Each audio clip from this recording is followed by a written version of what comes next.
Hi, welcome back to my channel dough to nature food and more. ಇವತ್ತಿನ ದಿನ ನಾನು ಸೊಪ್ಪಿನ ಹುಳಿ ಮಾಡೋದು ಹೆಂಗೆ ಅಂತ ತೋರಿಸ್ತಾ ಇದ್ದೀನಿ. ಇದು ನೋಡಿ, ದಂಟಿನ ಸೊಪ್ಪು ತುಂಬ ಎಳೆಯದಾಗಿದೆ. ನೀಟಾಗಿ ಕಟ್ ಮಾಡಿ ಫುಡ್ ಪ್ರೊಸೆಸ್ನಲ್ಲಿ ಹಾಕಿ ಕಟ್ ಮಾಡಿ ಇಟ್ಕೊಂಡು ತೊಳೆದಿಟ್ಕೊಂಡಿದ್ದೀನಿ. ಆಮೇಲೆ ಇದಕ್ಕೊಂದು ಸಣ್ಣದಾದ ಮಸಾಲೆ ಹುರ್ಕೋಬೇಕು.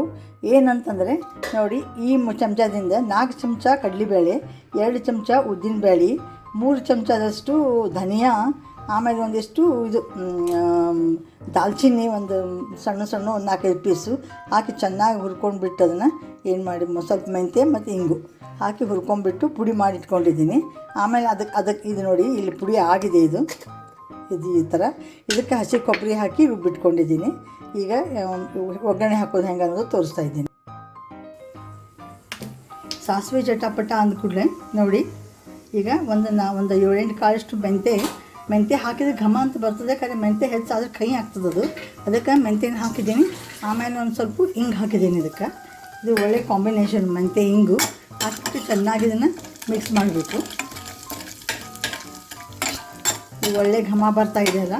ಈಗ ಏನು ಮಾಡಬೇಕಂತಂದರೆ, ಇದು ಸೊಪ್ಪು ಹಾಕಿದ್ದೆಲ್ಲ ಸೊಪ್ಪು ಹಾಕ್ತಾಯಿದ್ದೀನಿ. ಇದಕ್ಕೆ ಸೊಪ್ಪು ಹಾಕ್ಬಿಟ್ಟು ಚೆನ್ನಾಗಿ ಬೇಯಿಸ್ಕೊತೀನಿ.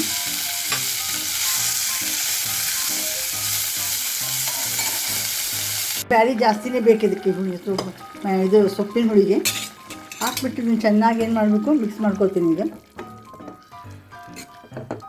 ಮಿಕ್ಸ್ ಮಾಡಿಕೊಂಡು ಆಮೇಲೆ ಅದು ರುಬ್ಬಿದೇನಲ್ಲ ಮಸಾಲೆ, ಅದನ್ನು ಹಾಕ್ತಾಯಿದ್ದೀನಿ. ಇದಕ್ಕೀಗ ಹಾಕಿ ಉಪ್ಪು ಹಾಕಿಬಿಡ್ತೀನಿ.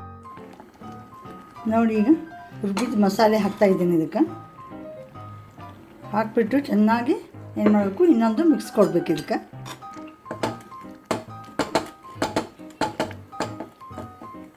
ಹೊಟ್ಬಿಟ್ಟು ಒಂದು ಸ್ವಲ್ಪ ಹುಣಸೆ ಹಣ್ಣು ನೆನೆ ಹಾಕಿಟ್ಟಿದ್ದೆಲ್ಲ ಅದರ ಸ್ವಲ್ಪ ತೆಗೆದು ಹಾಕ್ತಾಯಿದ್ದೀನಿ. ಇದಕ್ಕೆ ನೋಡಿ, ಉಪ್ಪು ಹುಳಿ ಖಾರ ಇದಕ್ಕೆ ಚೆನ್ನಾಗಿ ಬೀಳಬೇಕು.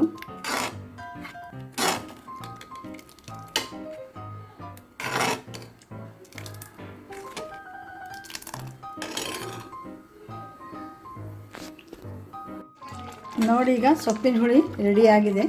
ಈ ದಂಟಿ ಸೊಪ್ಪಿನ ಬದಲು ನೀವು ಬೇರೆ ಸೊಪ್ಪುಗಳನ್ನು ಉಪಯೋಗ ಮಾಡ್ಕೋಬೋದು. ಇಲ್ಲಿ ನೋಡಿ ಆಗಿದೆ. ಇದು ಈ ರೀತಿ ನೀವು ಈಸಿಯಾಗಿ ಮಾಡ್ಕೊಂಡು ನೋಡಿ. ಮಸಾಲೆ ಪುಡಿ ಮಾಡಿ ಇಟ್ಕೊಂಡ್ಬಿಟ್ಟಿದ್ರೆ ಅಂತೂ ತುಂಬ ಈಸಿ ಆಗ್ತದೆ ಮಾಡೋದು.